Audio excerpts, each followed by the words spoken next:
In the freezing mountains of Colorado, a scarred veteran and his loyal German shepherd risked everything to save a stranger, a young woman cornered by danger on a stormy night.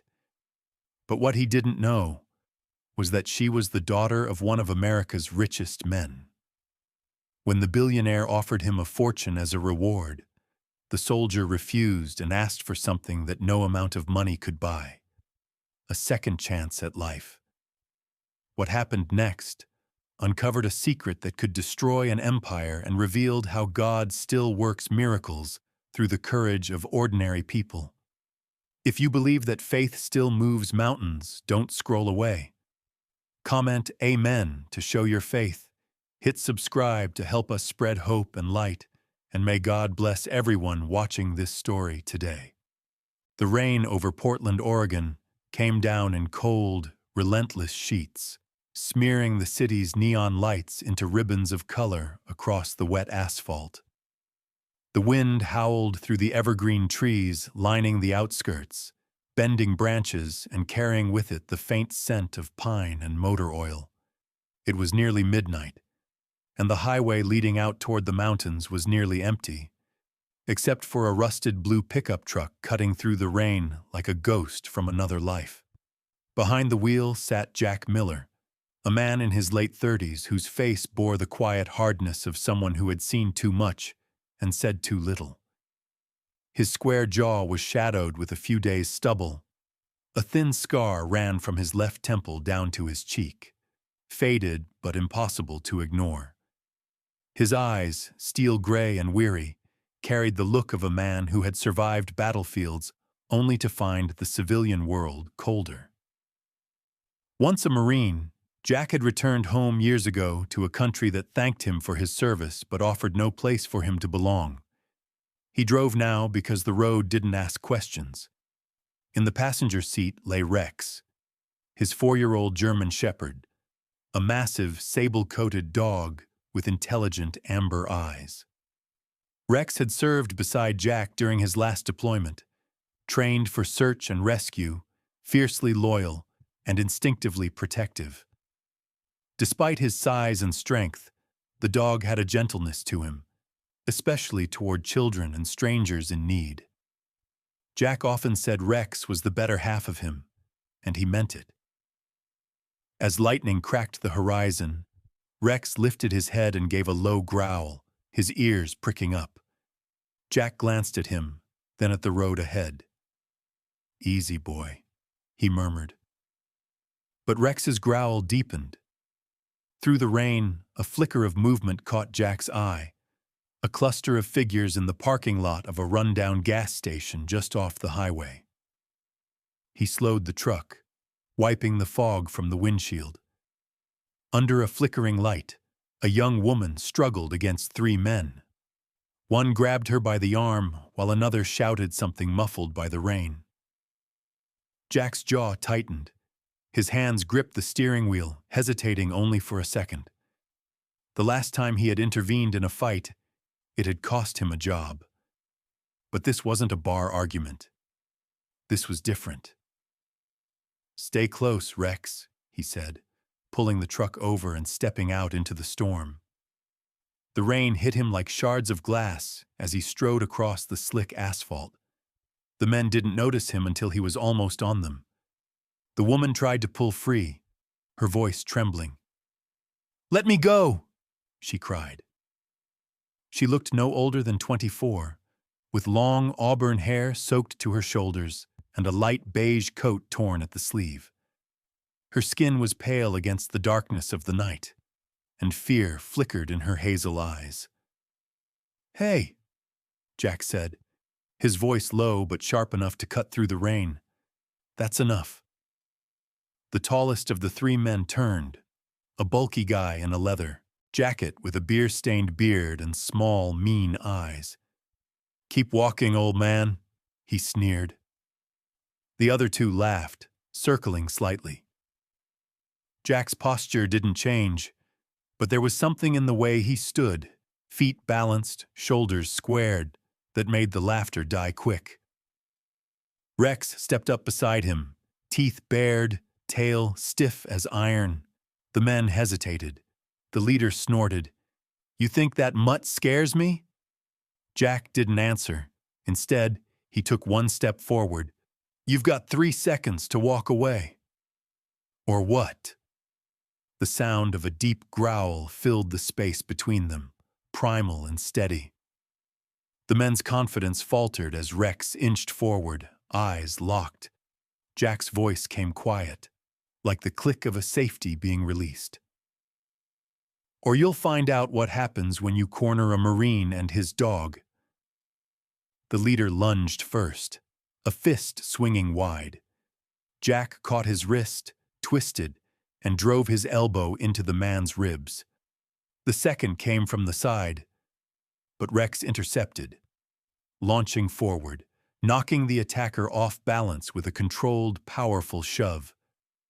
Rain splashed in every direction as the scuffle turned into chaos.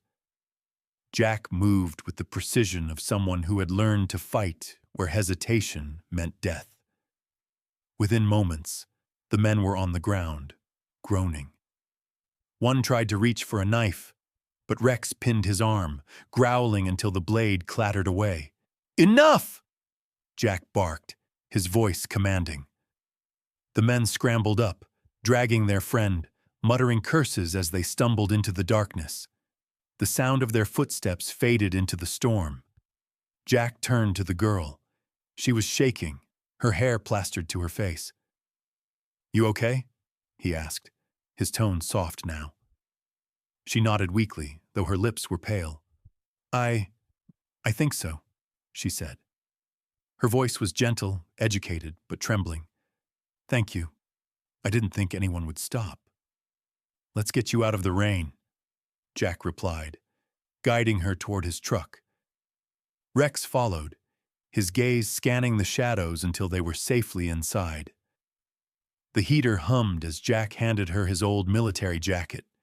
She wrapped it around herself, still trembling. "What's your name?" she asked quietly. Jack Miller." "I'm Emily," she said after a pause, her eyelids fluttering. "Emily Hayes." Jack noticed her wince as she held her side, likely bruised.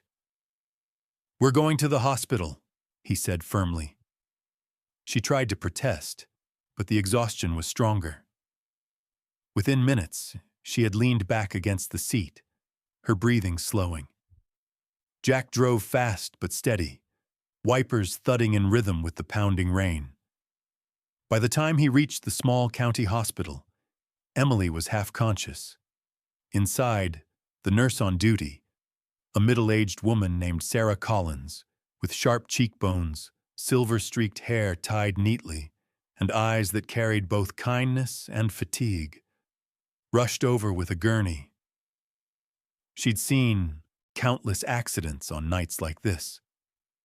"What happened?" she asked. "Some thugs at a gas station," Jack replied. "She's bruised, maybe a concussion." Sarah nodded, motioning for the orderlies. "We'll take care of her." She glanced at him, noticing his soaked clothes, the scar, and the calm steadiness in his eyes. "You look like you've done this before." Jack gave a faint smile. "Too many times." As they wheeled Emily away, she reached out faintly, fingers brushing the air. "Jack," she whispered, barely audible. "Thank you." Then she slipped into unconsciousness. Jack stood in the sterile hallway, rainwater dripping from his jacket onto the linoleum floor. Rex sat beside him, silent but alert. The fluorescent lights buzzed overhead. Outside, the storm still raged, but inside, there was a strange quiet. He looked toward the door where Emily had disappeared and exhaled slowly. "Let's stay close, buddy," he muttered to Rex. "Something tells me this isn't over." Rex gave a soft whine, pressing his head against Jack's leg. Together they stood in the dim corridor, two weary souls washed ashore by a storm that had only just begun. Morning crept over Portland beneath a pale silver fog. the rain finally easing but leaving the streets slick and shining. The hospital stood quiet, its windows reflecting the gray sky. Jack Miller parked his old truck by the curb, Rex sitting alert in the passenger seat, his fur brushed and eyes steady. Jack had barely slept. The memory of last night, Emily's frightened face, her voice fading as she thanked him, had replayed in his mind more than once. He climbed out, stretching his stiff shoulders beneath a worn denim jacket, and headed inside. At the reception desk, Nurse Sarah Collins was finishing her shift. The fluorescent lights made the faint lines under her eyes more visible. She smiled when she saw Jack, though her tone carried a mix of curiosity and concern. "You're back early, soldier." Jack nodded. "Just checking on her." Sarah handed him a visitor's badge. "Room 214, but don't be surprised. It's not quiet in there anymore." Jack raised a brow but said nothing, making his way through the hallway. The sterile air smelled faintly of antiseptic and coffee. As he turned the corner, he stopped short. Two large men in dark suits stood outside Emily's room. They weren't hospital security. Both were tall, wearing earpieces and scanning the corridor like hawks. The closer one, broad-shouldered, buzz-cut, mid-40s, gave Jack a look that was polite but sharp. His name tag read, Agent Moore.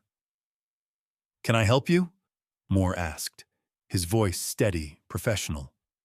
His eyes flicked to Jack's scar, then to the badge clipped to his jacket. "I'm here to check on Emily Hayes," Jack replied calmly. "I brought her in last night." Moore studied him for a long second, then nodded slightly. "Wait here." He stepped inside the room. Through the small glass window, Jack saw Emily sitting upright in bed, pale but awake, her hair brushed and face framed by morning light. A moment later, the door opened, and a new figure entered the hallway, a man who immediately drew attention simply by existing. Richard Hayes looked every bit the billionaire his name suggested. In his late 50s, tall, with neatly combed silver hair and a tailored charcoal suit, he carried himself with the composed authority of someone accustomed to command. His face was handsome but lined, the kind of weariness that comes from long years of power and loss. His eyes, piercing blue, assessed Jack in a single sweep. Yet behind that controlled demeanor was something unmistakably human. Relief, and maybe even gratitude. "You're the man who saved my daughter," Richard said, extending his hand. His voice was deep and cultured, but warm enough to soften the edge of command. Jack shook it firmly. "Just did what anyone would have done." Richard smiled faintly. "I've met a lot of men, Mr. Miller. Very few still say things like that and mean it." Inside the room, Emily watched quietly. She wore a soft gray sweater now, the color making her auburn hair seem even brighter. Though still fragile, there was a new steadiness in her eyes. "Dad, he's the one I told you about," she said. Richard glanced back at her, his expression gentle, then turned again to Jack. "I'd like to repay you properly. Money, a house, whatever you need." Jack shook his head before the words finished leaving Richard's mouth. "No need for that. I just want a steady job. Something that'll let me stand on my own again." The older man tilted his head slightly, surprised. "A job?" Jack nodded. "After the Marines, things got complicated. This," he gestured at the scar, "doesn't sit well in interviews. People see the face, not the man." There was silence for a moment, broken only by the rhythmic beeping of the monitors. Richard's gaze lingered on the scar, then on the calm, unflinching eyes beneath it. "You were a Marine," he said softly. "What unit?" 2nd Recon Battalion, Jack answered. Afghanistan, mostly. After I got out, I did some private security work. Then, nothing stuck. Richard nodded slowly, processing. I have a private facility in Colorado, a research and security compound. We're always looking for good men who understand loyalty. He paused. Would you consider coming on board? Jack hesitated, his mind flashing to the long, lonely drives, the odd jobs, the silence of motel rooms. He glanced at Rex, who sat patiently by the door, his gaze unwavering. If it's honest work, I'll consider it. Honest, Richard said with a small smile. That's a word I haven't heard in a while. He handed Jack a business card. Simple, embossed in silver, Hayes Technologies. My assistant will contact you. We'll discuss details once my daughter is released. Jack slipped the card into his pocket. I'll think about it. Before leaving, Emily called softly, Jack. He turned and she gave him a faint smile. Thank you. For everything. I don't know what would have happened if you hadn't stopped. Jack offered a brief nod. You don't have to thank me, just take care of yourself. As he left the hospital, the air felt lighter, though the fog still hung thick over the city. He climbed into his truck, Rex jumping up beside him. For the first time in months, there was something like direction waiting on the horizon, a chance at purpose. But deep down, Jack couldn't shake the strange feeling that Emily's attack hadn't been random. He'd seen enough in the world to know coincidences rarely came alone. Richard Hayes stood at the window of Emily's room, watching the truck pull away. He'd spent his life building walls of code and glass to protect what mattered, but last night had proved those walls could break, and the man driving away might be the only one capable of rebuilding them, not with money, but with honor. Outside, the clouds began to lift, a thin ribbon of sunlight cutting through the mist. It was the first hint of calm after the storm, but as Richard knew too well, calm never lasted long in his world. The mountain air in Aspen, Colorado, carried a chill even under the midday sun. The vast expanse of pine forests stretched endlessly, their dark green crowns glistening under streaks of melting snow. Perched on a ridge overlooking a valley of silver streams and winding trails stood the Hayes Retreat, a private security and research compound owned by Hayes Technologies. Its architecture mixed modern glass with rugged timber, a reflection of Richard Hayes himself. Refined yet grounded, beautiful but fortified. Jack Miller parked his dusty truck at the front gate. Rex, sitting tall beside him, nose pressed to the window as if already memorizing the new terrain. The guard at the gate, a broad man with a military haircut and sunburned skin, stepped out to greet him. His name tag read, Carter Doyle. You must be the new security lead, he said, his voice deep and gravelly, the tone of someone who'd seen his share of rough years. Doyle, in his early 40s, had once been a soldier too, the kind that carried the stiffness of discipline long after discharge. He extended a calloused hand. Welcome to Aspen, brother. I'm head of the local team. Jack shook his hand firmly. Appreciate it. Heard we'll be working close. Doyle nodded. We keep it quiet out here. Only authorized staff and we rotate patrols. You'll find the night watch peaceful, except when the mountain decides to remind us who's in charge. He smirked faintly, eyes glancing toward the distant slopes. Avalanches, wolves, storms. Take your pick. Inside the compound, the facilities were pristine. Motion sensors hidden in the pine trunks, cameras masked under lamp housings, and reinforced glass windows looking out to the forest. Jack moved through each section methodically, scanning angles, noting vulnerabilities. Rex pacing beside him like an experienced partner. The German shepherd seemed at home among the scent of pine and snow, his thick coat gleaming under the sun. Later that afternoon, Jack met Lena Brooks, the operations coordinator. A woman in her early 30s with short dark hair and sharp green eyes, Lena was brisk, efficient, and observant. She wore a Navy uniform with a security badge and carried a tablet everywhere. Her posture was straight, her tone measured, and though polite, there was a guardedness in her eyes. A woman who trusted systems more than people. "Mr. Hayes asked me to give you full access to the surveillance grid," she said. "You'll find the eastern sector sensors a bit temperamental. The cold affects the wiring." Jack smiled faintly. "Machines don't like the cold any more than people do." Lena raised an eyebrow but said nothing, handing him an access card. "Emily Hayes is also staying on the property for a few weeks. Her father thought she'd recover better away from the city." That name brought a quiet pause between them. Jack nodded once, not commenting further. He found Emily later, near the stables behind the main house. The snow had started to melt into soft patches of mud, and the air smelled faintly of pine needles and horse hay. Emily stood in a thick wool coat, her auburn hair tied back, cheeks flushed from the cold.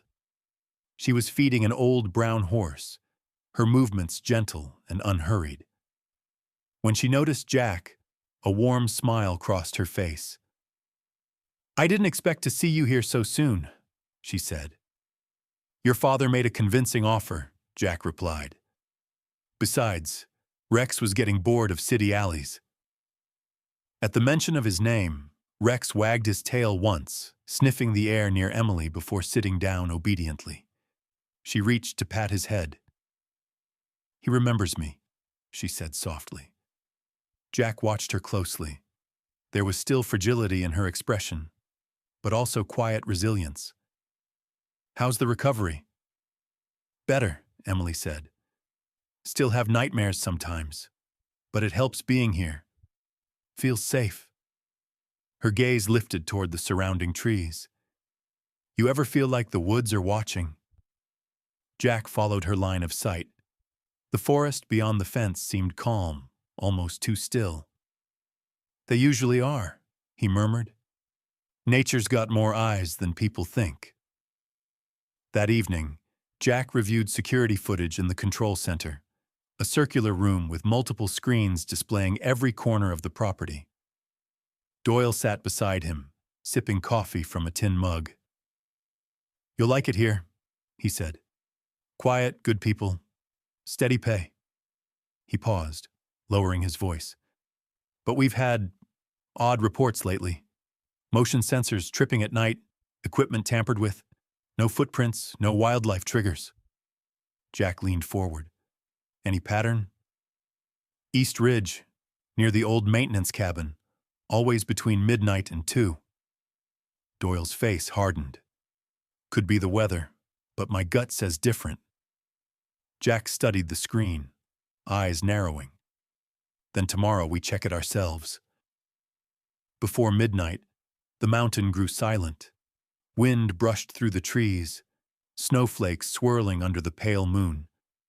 Jack and Rex moved quietly through the shadows, boots crunching softly over the frost. Doyle followed a few paces behind, flashlight off. They reached the eastern fence, a long stretch of steel and wire disappearing into the pines.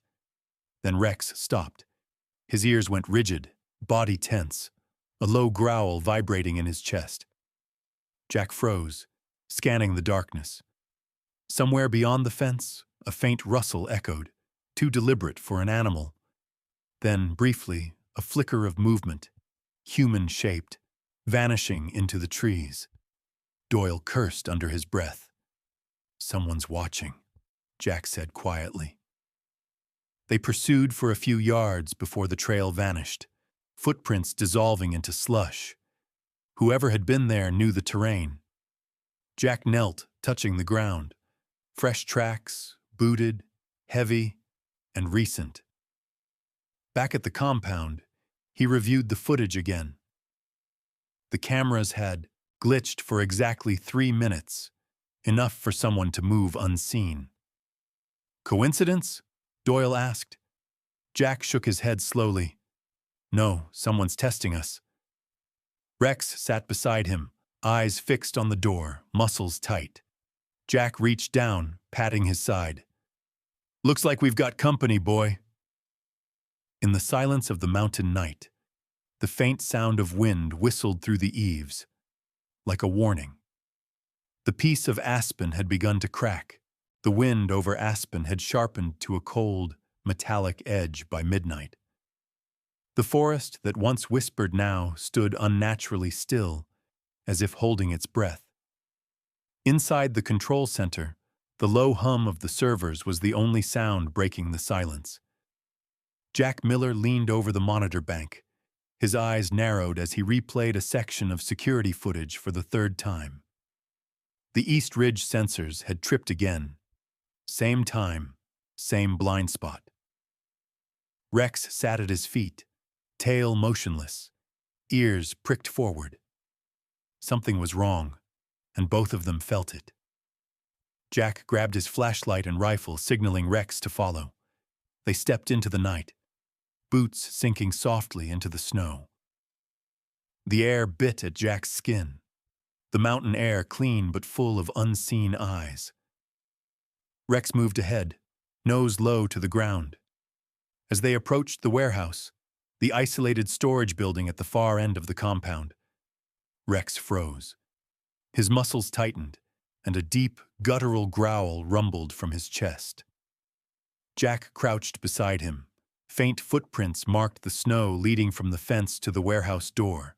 Boot prints, heavy, not from any of his team. He flicked his light off and drew his sidearm. "Stay close," he whispered. Inside, the warehouse was dark, lit only by the blinking red glow of a security console. Crates labeled Prototype Unit 7 were stacked along the walls. Jack knelt to inspect the lock on the main terminal. It had been forced open with surgical precision. Whoever did it knew what they were looking for. Then he saw it. The Hayes Technologies insignia glowing faintly on a data core that had been removed. Only the empty slot remained. Before he could react, footsteps echoed behind him. Jack turned sharply, weapon raised. But it wasn't an intruder. It was Richard Hayes himself. The billionaire stood framed in the doorway, his breath fogging in the cold, wearing a dark wool coat over a turtleneck, the kind of elegance that didn't fit the situation. His eyes were weary but calm, the kind of calm born from long years of carrying secrets. "What are you doing out here, Jack?" Richard asked, voice low. "I should be asking you that," Jack replied, not lowering the gun. "Someone broke in. They knew exactly where to go. And from the look of this," he pointed to the terminal, "they weren't after money. They wanted data." Richard exhaled slowly. "It's not just data." He walked closer, his polished shoes crunching against the frost. "It's a prototype for something my company developed. A biometric encryption system. It uses genetic markers to protect critical information. Whoever controls it could access every encrypted network on the planet." Jack's grip tightened. "So the attack on your daughter wasn't random?" Richard met his gaze, a flicker of guilt crossing his face. "No. They wanted leverage. Emily was never supposed to be part of this. But when I refused to hand over the final decryption key, they came after her." Jack stepped closer, anger flashing briefly beneath his control. "You should have told me this earlier." "I couldn't," Richard said softly. "The fewer people who knew, the safer we all were. Or so I thought." Before Jack could respond, Rex barked sharply. The motion sensors near the west gate began flashing red. Jack's instincts kicked in instantly. "They're here," he said. Alarms cut through the night. Outside, Doyle's voice crackled over the radio. "Multiple hostiles breaching from the ridge. Armed tactical gear." "Lock down the main building," Jack ordered. "Get Emily to the safe room now." He sprinted across the snow, Rex racing beside him, both moving with practiced precision. The attackers were fast, shadows in night vision goggles carrying silenced rifles. Jack ducked behind a snow-covered barrier and returned fire, controlled bursts cutting through the darkness. One man fell, another slipped back into the trees. Rex lunged at a third, who broke through the perimeter, his teeth clamping down on the man's arm before Jack finished the fight with a swift blow from his rifle butt. Inside the main building, Lena Brooks coordinated the security feeds, her sharp green eyes flicking across screens. "They're cutting power grids section by section," she shouted through the radio. "I'm rerouting backup." Jack's earpiece crackled with Doyle's voice. "Safe room sealed. Emily's inside with Agent Moore." "Hold it that way," Jack gritted out, reloading. Bullets sparked off the metal siding beside him.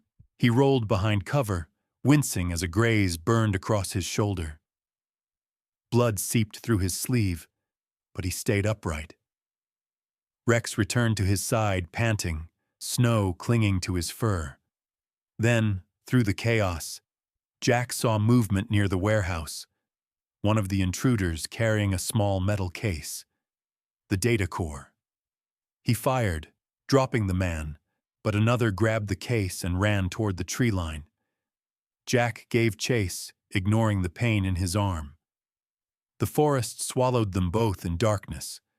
Branches snapped beneath his boots, the smell of gunpowder thick in the air. When he finally cornered the last intruder, the man turned. Young, blonde, eyes filled with fear but resolve. "You don't understand," he gasped. "This isn't just Hayes's secret. It's everyone's." Before Jack could question him, a gunshot rang out from the shadows. The man collapsed, a clean hole through his chest. Whoever fired vanished before Jack could react. He stood over the body, snow falling lightly now, the silence deafening. Rex whined softly, pressing against his leg.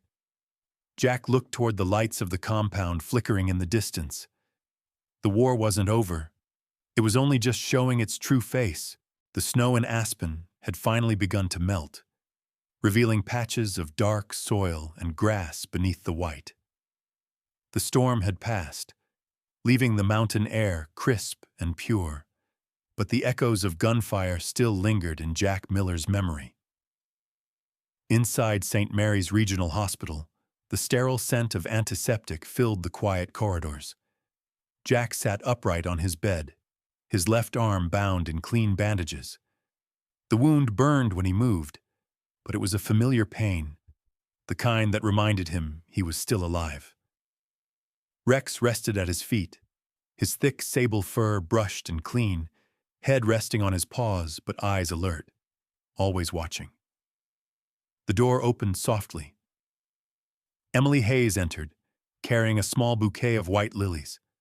Her auburn hair fell loose around her shoulders, a few strands catching the morning light through the window. She wore a simple beige coat, no makeup, her face pale but serene. "You look better," she said softly, placing the flowers on the side table. "I've had worse," Jack replied with a faint grin. His voice was rough but warm, like gravel smoothed by years of rain. Emily pulled a chair closer and sat down. There was something gentler in her tone now. No longer the frightened girl he had once pulled from the rain, but a woman who had looked danger in the eye and come through stronger. "My father told me everything," she said, "about the encryption system, about the people who wanted it. You saved us again." Jack shook his head. Rex did most of the work. I just followed his lead. The dog wagged his tail once, then went back to watching the door. The faint sound of footsteps echoed in the hallway. The door opened again, and Richard Hayes stepped in.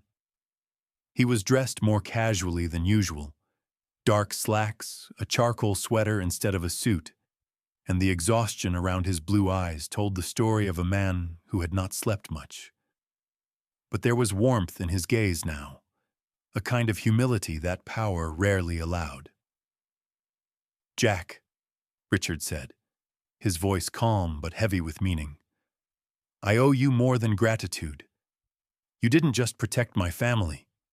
You protected everything I've built. You saved lives, twice without asking for anything in return." Jack straightened slightly, his military posture instinctive. "Just did my job, sir." Richard smiled faintly. "Then it's time I made it official. I want you to take over as Director of National Security Operations for Hayes Technologies. Every facility, every research branch, every person working under my name will answer to you. And Rex," he glanced down at the German shepherd, who raised his head with alert eyes, "will be the face of our new security division. The employees already call him the Guardian. I think it fits." Jack blinked, caught off guard. He had never been a man who cared about titles. "That's more than I expected," he admitted quietly. Richard's expression softened. "It's not a gift, Jack. It's recognition. Men like you don't come around often. You remind me of why I started this company, to build something that protects, not just profits." He extended his hand. Jack hesitated for a moment, then clasped it firmly. "If I do this, I do it my way. Real security, real people, no corporate games." Richard chuckled, a genuine, weary laugh. "That's exactly why I need you." After he left, Emily lingered a little longer. She stood by the window, looking out at the faint line of mountains in the distance. "So you're leaving again?" Jack looked at her, reading the quiet hesitation in her tone. "Not leaving," he said. "Just moving forward." She smiled faintly. "Then maybe that's the same thing." Her eyes lingered on him, gentle, full of unspoken admiration. "You know, Rex isn't the only one who trusts you." Jack didn't answer right away. He just met her gaze, the corner of his mouth lifting slightly. "Trust is earned," he said finally. "And I think we've both earned some." Emily reached down to pet Rex, her fingers brushing through his fur. "He'll miss the quiet nights here." "Maybe," Jack said, glancing toward the window. "But dogs like him, they're not built for quiet." By afternoon, the discharge papers were signed. Jack stepped out of the hospital doors into the cold sunlight. The wind carried the scent of pine and thawing earth. Richard's black SUV waited nearby, the driver holding the door open. Emily stood beside it, her scarf fluttering in the breeze. "You'll visit?" she asked softly. Jack adjusted his jacket, the scar on his cheek catching the light. "When the work's done," he said, "or when trouble finds me again. It usually does."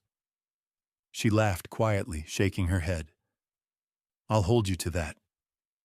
Jack climbed into his truck instead, whistling softly for Rex. The dog jumped into the passenger seat, tail thumping against the old leather. As the engine rumbled to life, Jack looked out toward the horizon.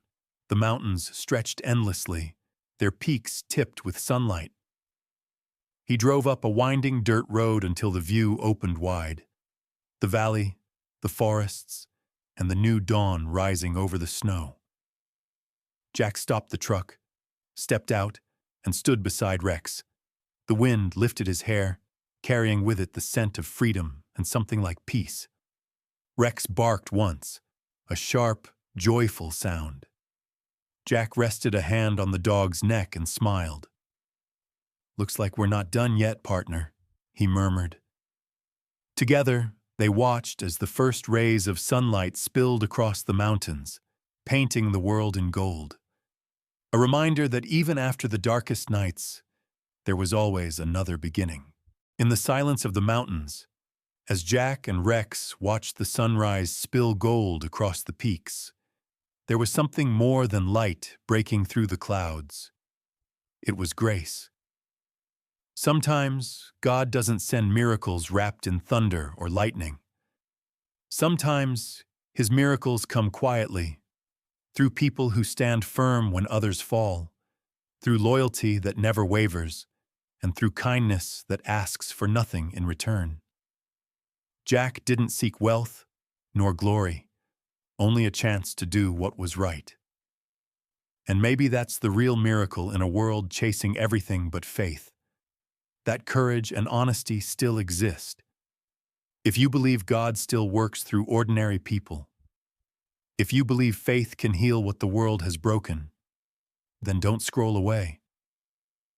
Share this story to remind others that miracles still happen in quiet hearts. Comment Amen if you believe God still watches over those who act with courage. Subscribe to join us in spreading stories of hope, faith, and redemption. May the Lord bless and protect everyone watching this story. Wherever you are, may His light guide you through your darkest valleys, just as it guided Jack and Rex toward their new beginning.